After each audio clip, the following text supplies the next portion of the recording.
thedailymass.com. Experience the Roman Catholic Mass from historic St. Louis Cathedral every day on thedailymass.com. His love, anywhere in the world.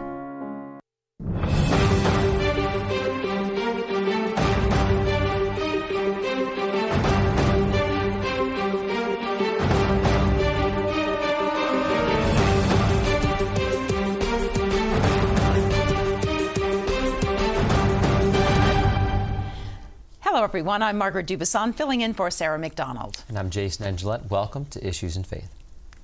Well, we've got a great show lined up for today. A lot of wonderful things we're talking about. You know, in the middle of Lent, I think one of the things we talked about last week was with the Archbishop Amon's letter with the alligator. And it was brought back into the news again. But tell us again, what should we be focusing in on? Wow.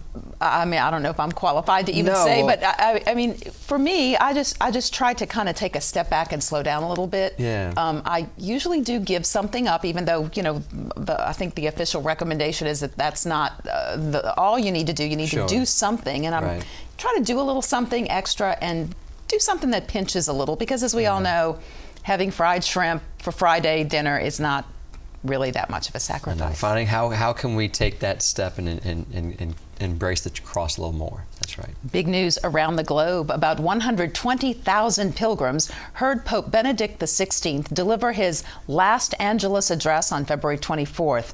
Pope Benedict said that the Lord called me to climb the mountain to devote myself even more to prayer and meditation, a change that does not mean he's abandoning the church.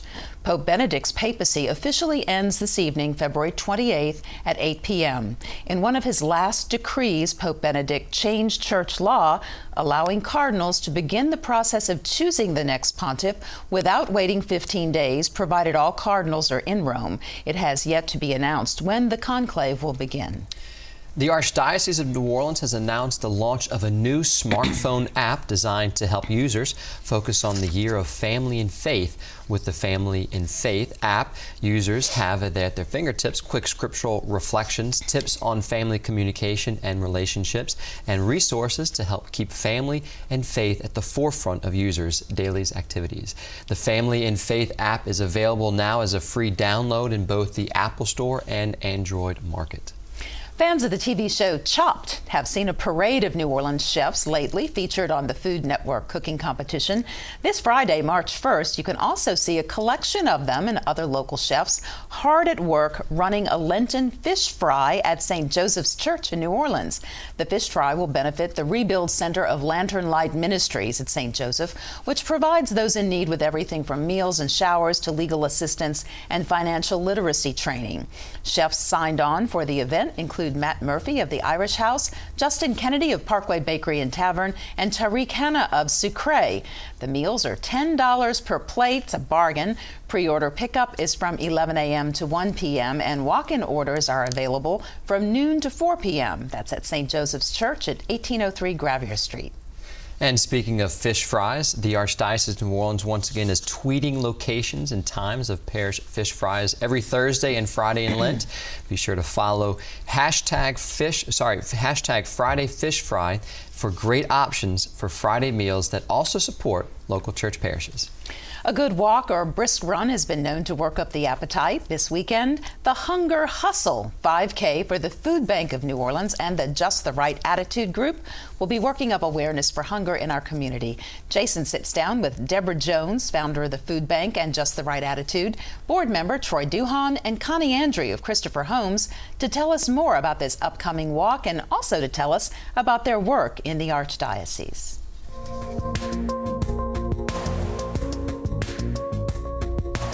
Well, thank you all very much for joining us this evening. I'd like to start off with Deborah. Could you tell us about JTRA, Just the Right Attitude? Just the Right Attitude was formed back in May 1999. It started off in my one-car garage. Really? Yes. It was a promise I made to God. I had thyroid and ovarian cancer. And of course, when you work all your life and you fall on hard times, I found out that the government is not always there to assist you. And that's where I fell. I made too much money to get help and not enough to make it. And I made a pledge that if God would allow me to live to raise my children, I would find a way to help people based upon need, not income. Yeah. So that's where I fell, and we became a food pantry. And I was blessed because just young man here, Mr. Troy Duan, saw my story on the news, and I got a phone call from him, and he said, "I love what you're doing, and I always want to feed people in more than just one capacity." Sure. And he became my benefactor, my brother in Christ. Praise God. It's going on 10 years. Fantastic. So Just the Right Attitude is one of the leading food pantries, which is backed by Second Harvest. And we also started a hot meals program right after Katrina. Wow. So Just the Right Attitude, not only do we do hot meals and groceries, we also have a small book that Troy has invested a lot in to give to clients. Sure. So we don't just feed the body, we try to feed the soul. Sure. And I'm truly blessed because, as you see, I am still here. Praise God. So my cancer went into remission. Yeah. My children are now 24 and 29. Wow. And of course, I kept my promise. And Troy, sometimes he has to remind me, go talk to God, Deborah, go in your closet. So it's a blessing, and I smile all the time because how many people get to have their dream and watch it come through. Yeah. So it's a labor of love, and it's a blessing, and God bless. That's amazing. God is so good. Troy, tell us about this relationship with Second Harvest Food Bank. Well, when I saw her program and I realized that the 18-wheelers coming down the streets where she lives was a no-no, I actually gave her space and told Second Harvesters that now we're going to be on the bus route, and that was like incredible because she quadrupled. I think the year after Katrina, we fed over 60,000 people. Wow, amazing. With the hot meal program, last year we cooked 71,000 hot meals. Yeah. And what we decided to do was give the need where it's most needed. That's and we went into the senior assisted centers and started providing hot meals for a lot of seniors that had no hot meal at all. That's right. So, for us to be partners with Second Harvesters and to be partners with Christopher Homes has been a blessing. And as I mentioned earlier, to get my employees involved, to see them emotionally tie into to go there and deliver the meals and to see the need being fulfilled. It's such an incredible experience. I tell my guys, if you have a bad day, just jump in the truck and go deliver some hot meals. So it's been a blessing both ways. And Second Harvesters has been very good to us, and so has Christopher Home, because they allow us to come in. It's always, as it says in Scripture, more blessed to give than to receive. Right. And you see that and you experience that. That is absolutely amazing. Tell us about specific programs and the residents that you interact with. 3 years ago, I was getting phone calls from senior citizens saying that they were going to bed eating maybe an instant bag of grits or oatmeal or bread with a little sugar.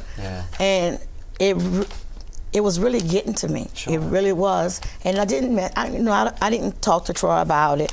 And they were coming from some of the senior complexes like Nazareth Inn, DeLille. I didn't know any of these apartment complexes were Christopher Homes. So what I did, I went and I spoke to the managers. And I found out the managers were trying to, they had food in their office, and they were telling me that sometimes they will buy something to eat or they try to have food. And I had to figure out a way to feed them because, you're 76 years old. You should not be going to bed hungry. That's right. So what we did is we got together and we started the mobile unit. And it was so funny because we go over there by Troy's used car and we would get us a nice pickup or a SUV or a van. And we started delivering hot meals every day. Fantastic. And so we wound up with 4 of your complexes at Christopher Homes, not knowing they were Christopher Homes. We were just trying to make sure these seniors get a hot meal every day. Well, tell us about that relationship with Christopher Homes, Connie. Well, the relationship, we recently discovered each other, has been one that has grown, and it's growing. We started out, they were serving us 332 meals, and just this morning, Deborah told me now they're delivering groceries there. So they're serving 350 people in our 4 facilities. Well, which tell is us about also Christopher Homes, for those who don't know about that. Christopher Homes is a non-profit. agency that provides housing for the elderly. It comes under the auspices of the Archdiocese of New Orleans, and it was established in 1966 by Archbishop Hannon to provide affordable housing for the elderly. So we are a needed organization. Sure. There are so many elderly people out there that are vulnerable. Yes. And and you think, okay, we're providing subsidized housing. Right. So they're living cheaply. They should be able to afford. They should be able to afford their meals. Well, that's not quite true. That's right. Because it is difficult for them that are living on fixed income. That's right. That's no more sometimes than $700 a month. And when you consider medication and the cost of the increase of that, keeps going up. That's so exactly it's right. Desperately needed. Desperately needed to provide food, to provide personal items. It is very difficult for them to survive. And the fact that they pay 30% of that income goes toward rent. So it's subsidized, but not enough. Right. Well, speaking of getting help for all these situations, tell us about the hustle, the hunger hustle. We're almost out of time, but when, where, how can people get more information? March 10th, yeah, sure. On a Sunday at City Park, we're going to do a hunger hustle where we give an opportunity for people to come run to raise money to feed the elderly. Fantastic. And we anticipate to have about 1,000 runners. Yeah. And it'll be on a Sunday, and we're going to be at City Park, and they're going to have all kinds of things to do after, stage, band, food. Fantastic. They'll get to hear some of the elderly speak that we serve. Yeah. So you get a chance to meet some of the people. Praise God. Some other benefactor people that are going to be, Mark Ingram of the Saints should be there, and we have some other people who have partnered with us that are going to be there. So it's going to be a great event. And the website is www.jtra.org. Fantastic. Thank y'all so much for being here. Thank you you for for your asking. ministry and all that y'all are doing, and God bless you. And remember, the Hunger Hustle to benefit the Just the Right Attitude will be March 10th at New Orleans City Park. To register for the race or for more information, please visit www.thehungerhustle.com. For more information, you can donate to the Food Bank of New Orleans. Visit www.foodbanknola.org.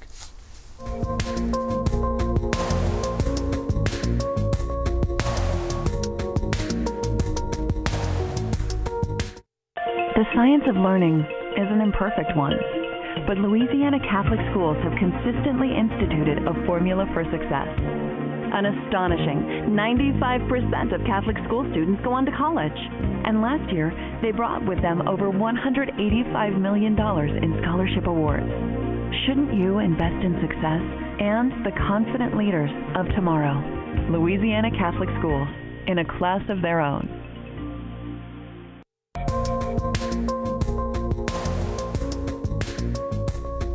Lent is upon us, and as all good Catholics know, it's time to get creative in serving up meatless meals on Friday.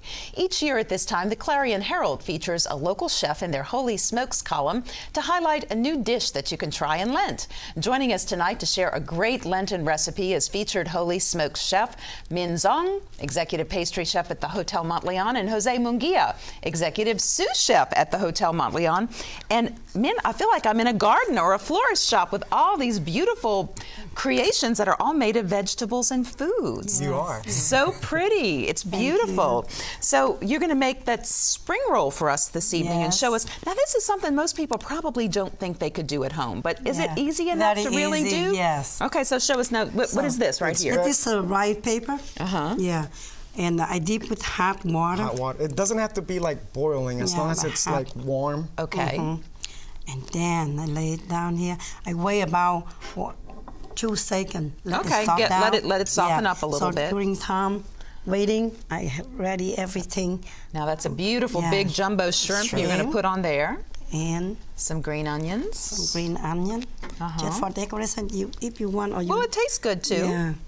And is that just regular old parsley? Yeah, you can do parsley or cilantro. Cilantro. Yes. Okay. And what's this? The white. The white is a Chinese radish. A radish. And what did you say the name was? Also known as daikon. Daikon. I've heard of that. And I've seen it in the grocery store. Okay, so we got carrot, daikon, and carrot, and cucumber. Yeah. The recipe on the Clarion. It's in the Clarion Herald. Yeah, it's the recipe. And what the radish and the carrot are, they're pickled. Oh, so it gives it this distinctive flavor. We have all the recipe for everything. Okay, now I bet the trick is rolling it up. Then kind of pull it a little bit because it does get stretchy. It gets kind of elasticy. Yeah, we have to be roll very tight, tight. You roll it, roll it, roll it. Yes. And it's beautiful. And there you go. Oh, look at that. And you have it in the martini glass. It looks so festive. Because food that looks good always tastes better, doesn't it? Of course, it's kind of the definitely. secret. Now, you know, you are a Catholic yourself, Min, and your faith has played a pretty important role in your job as a chef, as a pastry chef. Tell us what your Catholic faith means to you. Yes. With me, I believe that everything happened to my life. Everything I do is on God's plans. God plans it all out for you. Yes, and in God's hands. Does He guide your hand? Do you feel like when you make these beautiful? Because not everybody. I can recognize God in everything I do. Well, many people say they recognize God in nature. Yeah. So like you put His creations into a beautiful arrangement or beautiful like food. a spring roll I should do. That's one of the prayer recipe I do. I want you to tell us about that. Like when I roll, this one with me is a God. And then the shrimp is me. Okay, so God is the wrapper. You're the shrimp. And then when I roll it in, and the prayer will come. Dear Lord, please roll me in you. Oh, that's and then, beautiful. And dip me in your sweet river love. Oh, that is absolutely beautiful. You have composed a book of recipes that are not. It's not a cookbook. It's also a prayer book. Yeah. So how does that work? How does the prayer and the cooking and the eating all go together? Yes, I can. You can recognize the food with the prayer. Yes, like example, like the crust, the dessert. Right. So how come I got this idea?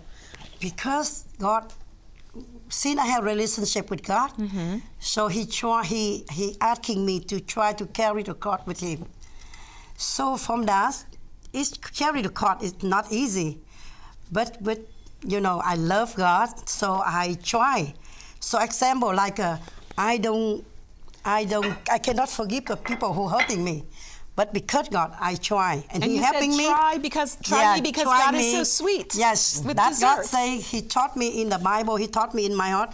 Try the cross. That is a beautiful sentiment. Okay, I want you. We have a couple of minutes left. I want you to try to teach me if I can do it to carve the carrot into a flower. Yes. And stay close. Okay. So you use a nice. This one I use. This one.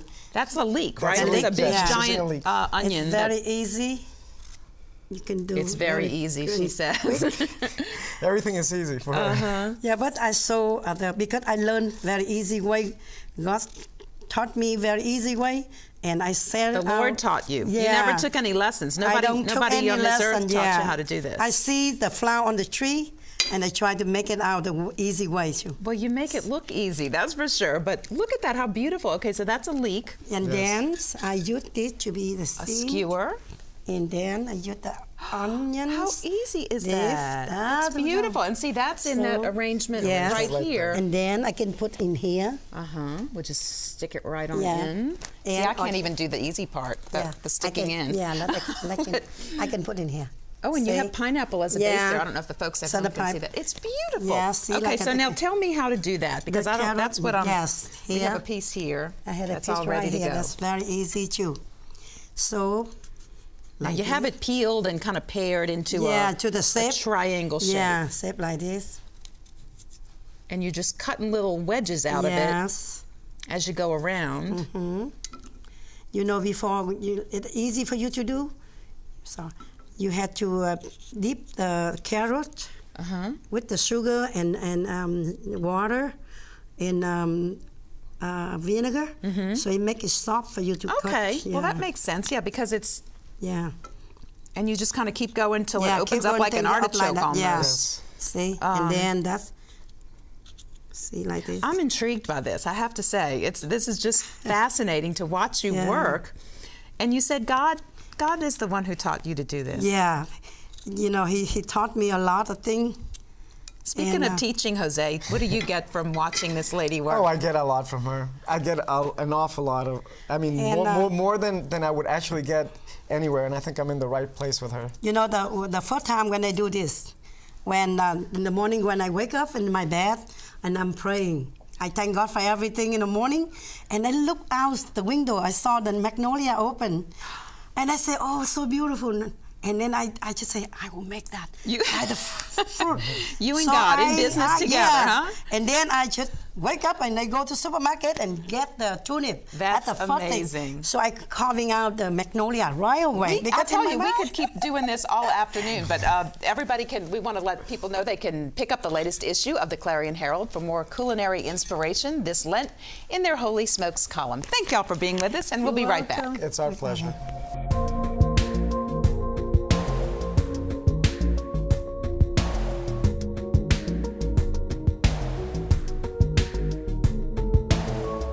I'm here today inside historic St. Louis Cathedral, a place where WLAE has broadcast the daily Mass for more than 25 years. A recent PBS ruling ensures that this valuable service will continue on WLAE for those looking for daily inspiration, and for the many who are homebound or in our area hospitals who can't attend Mass. But in order to continue to provide the Mass every day, we need your financial support now more than ever. I'm asking you to please consider donating today. We have numerous partnership opportunities available. For as little as $32 a month, you can help fund the televising of the Daily Mass, a program that lifts the spirit and enriches the lives of so many of our viewers. And for a donation of $50 or more, we will send you this beautiful signed poster of St. Louis Cathedral as our gift. Please send your contributions to WLAE TV, 3330 North Causeway Boulevard, Metairie, Louisiana 7002, or to donate online, log on to WLAE.com and click on the picture of St. Louis Cathedral. For more information on partnership opportunities, call 504-866-7411. At WLAE, we've worked hard to keep the Mass on the air. Now we need your financial support to keep it going. I know that you'll help us if you can. Thank you, and God bless.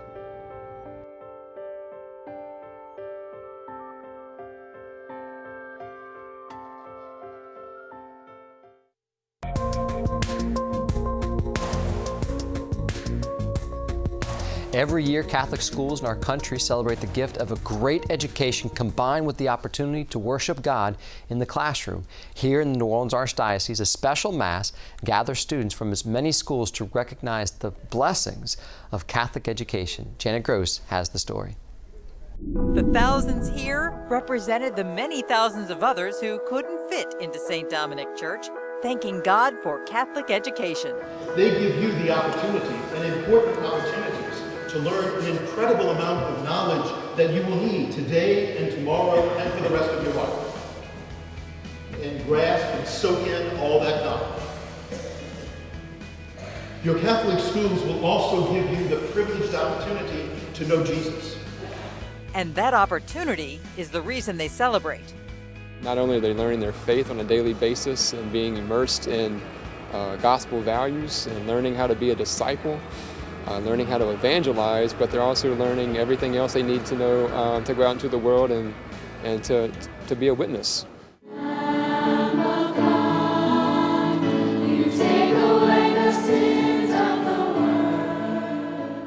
I don't know, it just seems different. I don't know how though, because we get to pray and learn about God.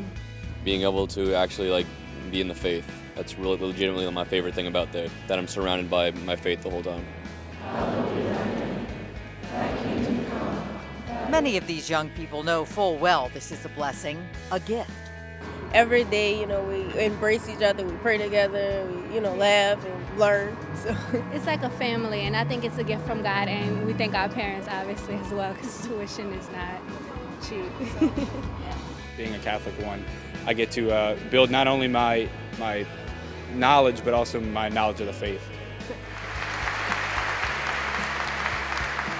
Recognizing some who came up through Catholic schools and now show their faith in action, the encouragement was for these kids to do the same. And this is going on all over the United States right now, so it shows we're part of a bigger picture. It also gives us the opportunity to talk to the children about the importance of Catholic education and being lifelong Catholics. Raise the Standards is this year's theme. New education initiatives will meld with Catholic identity standards. What's coming down the pike are called Common Core state standards. So that's a sort of a set of standards that 46 states and 3 territories have adopted. So here in the Catholic school system, we're focused on doing that. So it'll be a new focus on reading, writing, critical thinking, rigor. I mean, it's really an exciting time, I think.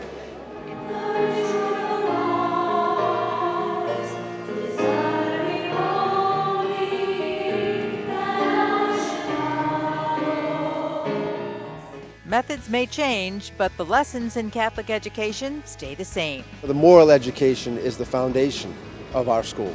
And that is what we're trying to do, pass on our faith and also teach character. Teach them spirituality is an important part of life. It's not just something that's a religion class once a week, but it's something we want them to carry on for the remainder of their lives, to have not just a textbook knowledge of Christ, but a heart knowledge of Christ, to really love Him with their heart and soul. It's not just building a brain, it's putting it on a firm foundation. I'm Janet Gross for Issues and Faith. In celebrating Catholic Schools Week, the kids were encouraged to step out in their faith and hold on to it even after graduation. By the way, 99% of students who go through Catholic schools here qualify for college and universities. Thanks for tuning in this week. If you have a question for us or have an idea for a story you'd like to see on air, write to us at Issues and Faith, 3330 North Causeway Boulevard, Suite 345, Metairie, Louisiana, 70002, or email at questions@wlae.com. Also, if you missed an episode, you can catch up online at www.archdiocese-no.org. And that's our program for this evening. Thanks so much for joining us. We'll be back next week. I hope you join us again soon. Until then, God bless.